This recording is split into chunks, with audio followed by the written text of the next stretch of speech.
PYT Sports, everybody. Big season for Mike Vick, not just on the field, but obviously a big step for him rehabilitating his image. And Jake and I talked about this quite a bit during the season. I'm very dubious about his efforts at rehabilitation. Not at his efforts, he appears to be trying.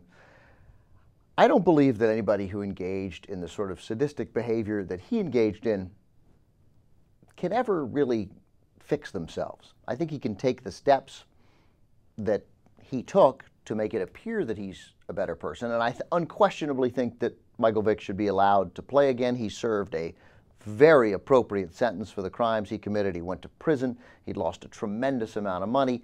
No question, he gets to come back on the field and play. I don't think there's, thank God we came back so I could be doing this to my hair.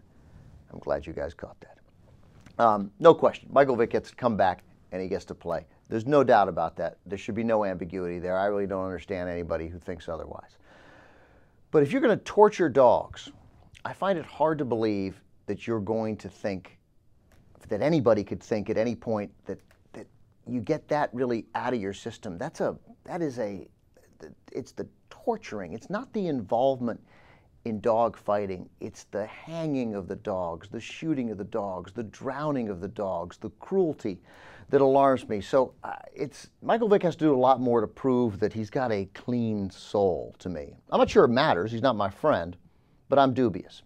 So it's always interesting then when I read a story like this. It turns out that Michael Vick had a charity appearance, and he's done a lot of charity work, and he's done a lot of good things for dogs. In fact, he's brought all this great awareness to it, and it's a lot less dog fighting in the United States because of Mike Vick. But he was a no-show at a charity event called What It Takes. About 200 young men in Philadelphia showed up for this charity called What It Takes. It's to provide mentors to kids at risk, keep them from dropping out of high school, and he just didn't show up. They showed up, Mike Vick didn't. The Philadelphia Eagles, or his press liaison, a fellow named Chris Shigas, says that Vick didn't show up because he had to attend to a family business in Virginia. But again, that wasn't known until after he didn't show up. The Philadelphia Inquirer, a columnist named Ashley Fox, reported this week that the Eagles quarterback didn't show up because, again, that it was family business. But Fox points out that Vick may simply have just not come, that reasoning may be bogus. He doesn't say why that reason may be bogus, but he does say that he simply may have failed to show up.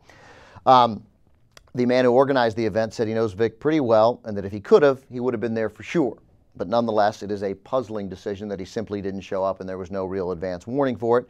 Vick, of course, was scheduled to appear on the Oprah Winfrey Show back in February, but he canceled that a week before for personal reasons. There are some who thought that was a good idea to cancel it, that it would have been difficult to be on Oprah. I never bought that. It seems like Oprah would have been a great place for Mike Vick to continue his rehabilitation.